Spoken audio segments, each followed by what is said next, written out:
Hello and welcome back to Butch That Model and the first episode in a new series on something I've been looking forward to painting ever since I saw it coming out. I thought, oh, I'm having that, I'm painting that. Now it looks an incredibly difficult thing to paint.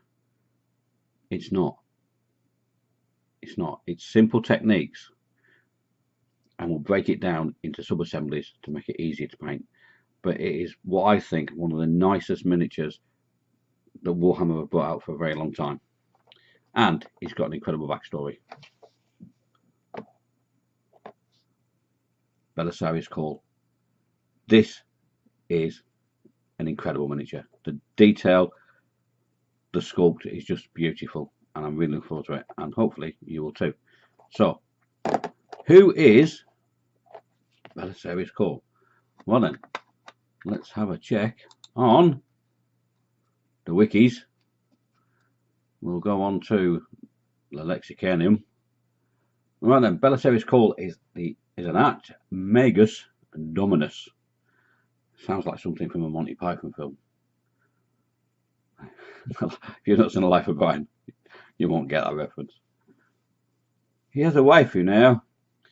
Right, of the Adeptus Mechanicus, who has been involved in one of the Imperium's greatest secrets for many centuries. He first appeared openly during the 13th Black Crusade of the late 41st millennium. Cawl is known as the Dominatus Dominus, the Master of Masters, basically, one of the highest ranks available in the Mechanicum. Unlike many text priests within the Mechanicum, he does not seek to copy or discover lost technologies, but to innovate. So, Cawl is, well, he's a little bit of a heretic, really, in that respect, where he wants to make his own technology, or he wants to make mechanical technology. He doesn't want to use or discover lost technology. So, Cawl himself, he's over 10,000 years old, bless him. He's knocking on a bit, predating even the Imperium itself. Nobody knows exactly how he sustained his life for so long. It's totally unknown. Cawl has had his memory wiped twice, at least twice, leaving his own origins a mystery even to himself. Now, I know people in the real world like that, but we won't go into that. As though he has used forbidden alien methods, technologies with mechanical bionics to sustain his life at the cost of any humanity he may have once have or had. Right, now, so Cawl first appeared initially during the Horus Heresy, where he's an acolyte of the Mechanicum. He maintained that the Emperor was the Omniscia, but disagreed with a great deal of Mechanicum dogma, and he felt they should innovate rather than ritualistically maintain technology. So, he's been a bit of a rebel, really, in his life. But after the Horus Heresy, Gilliman gave him a ring, phoned him up, said, "Hey, Cawl, I'm coming to Mars, mate. I'll meet you down the Boozer. We'll have a few beers and have something to discuss with you." He set 2 tasks for Cawl. The first one was that if he kicked the bucket, then Cawl was tasked to resurrect Gilliman. And the second task was the creation of the Primaris Space Marines. So Cawl is the guy, the gentleman, loosely called gentleman, responsible for the new Primaris Space Marines. So that's a bit of his backstory. He's a bit of a rebel, but he's an awesome looking character. So what do we actually get in the box? Nothing in this one because I've emptied it. Now look at the back. It's awesome artwork on the back. It's beautiful. And the colour call out for Games Workshop colours, which, fortunately for me, I've got most of them. The thing with this hobby, once you start buying miniatures and you start buying the paints from them, you'll amass a huge amount of paints. It's not a bad thing, really. So I don't think there's anything that I need to buy paint wise maybe 1 or 2. We'll have a look later. Right then, so what we're going to get? We're going to get a very large base.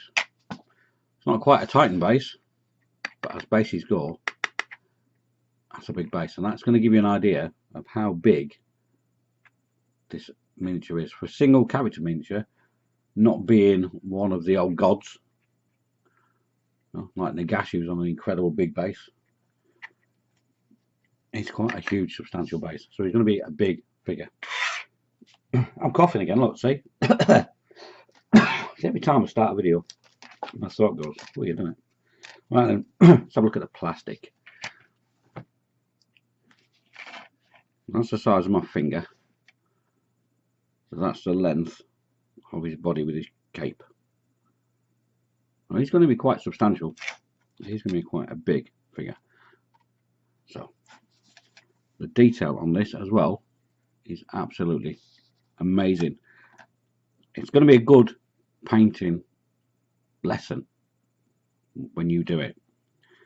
It will teach you very quickly to thin your paints, because although this is incredibly detailed, some of the detail isn't that deep, and if you go in with unthin paints, you're going to just cover so much detail of this up, and it'll be a real shame to do that, because it is absolutely beautiful.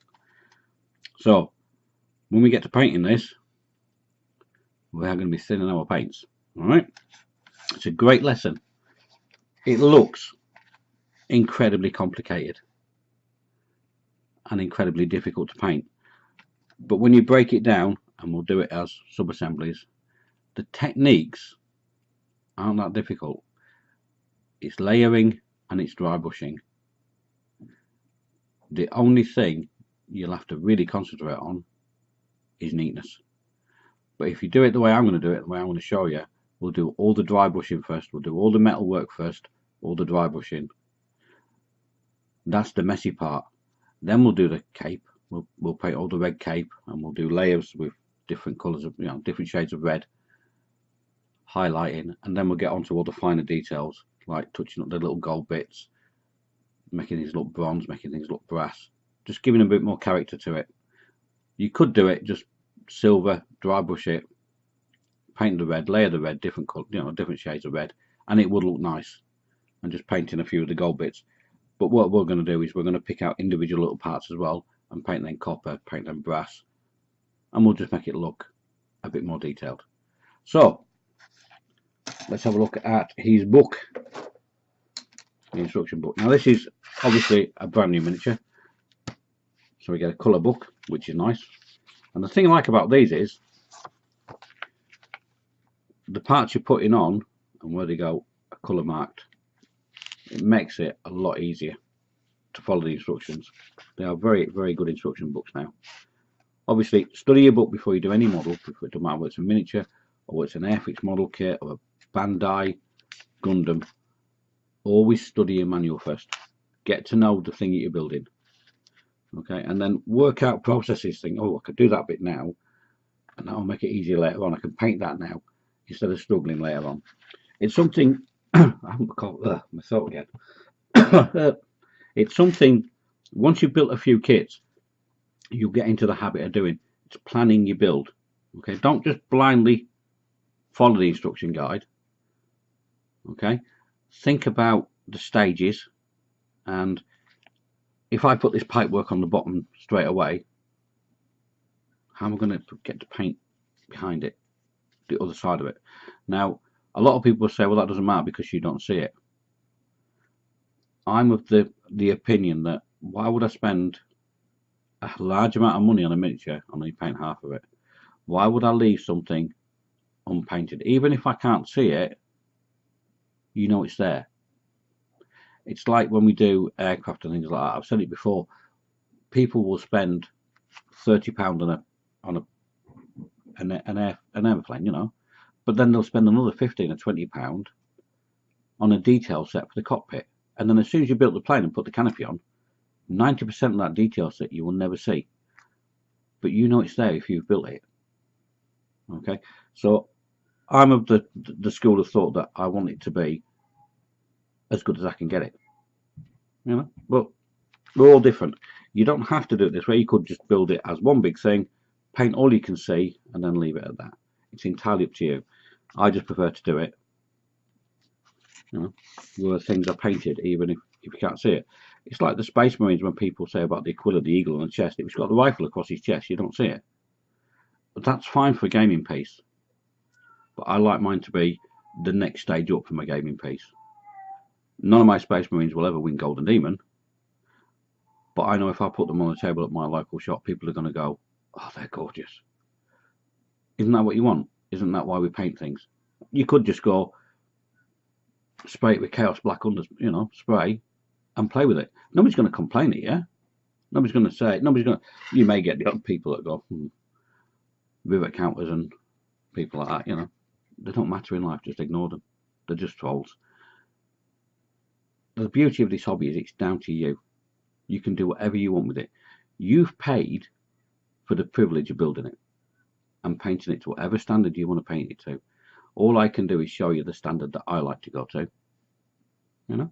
And if you do it that way, you know, then fine. If you do it the other way, where you just build it all, paint it and want it, it's entirely up to you. It's your money. You do what you want with it. So let's have a look. Anyway, we're digressing a little bit. Lots of sub-assemblies. We'll do the lower body first as a sub-assembly. So it's all the legs and the cape. We may even do some of the legs. We'll paint the legs before we connect it to the cape, basically. Then we'll paint the cape. We'll do the same with his upper torso. We'll paint what we can off the sprue. You know, get it off the sprue, paint it, and then fit it. Obviously, when we're doing that, we don't use Tamiya Extra Thin as a paint. We use super glue. If you try to use extra thin on a part that you've painted, you'll just destroy the paint job you've just done. So we use super glue for most of this. And then we'll be very, very careful. Like I said earlier, when it comes to the painting of this, you've got to be very careful when you're dry brushing. Some of these parts are very small and very, very delicate. So we'll do it though. We'll do it. We'll paint his weapon separate as well. We'll build that as another sub-assembly, because his axe is actually really highly detailed as well.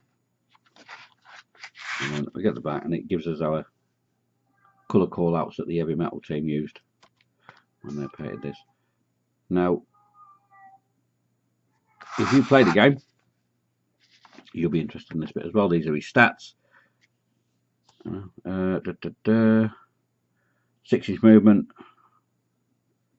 2+ weapon skill, 2+ ballistic skill, 5, 6, 8, 4, 9, and a +2. He's actually a bit of a beast, especially when you put him up against vehicles, because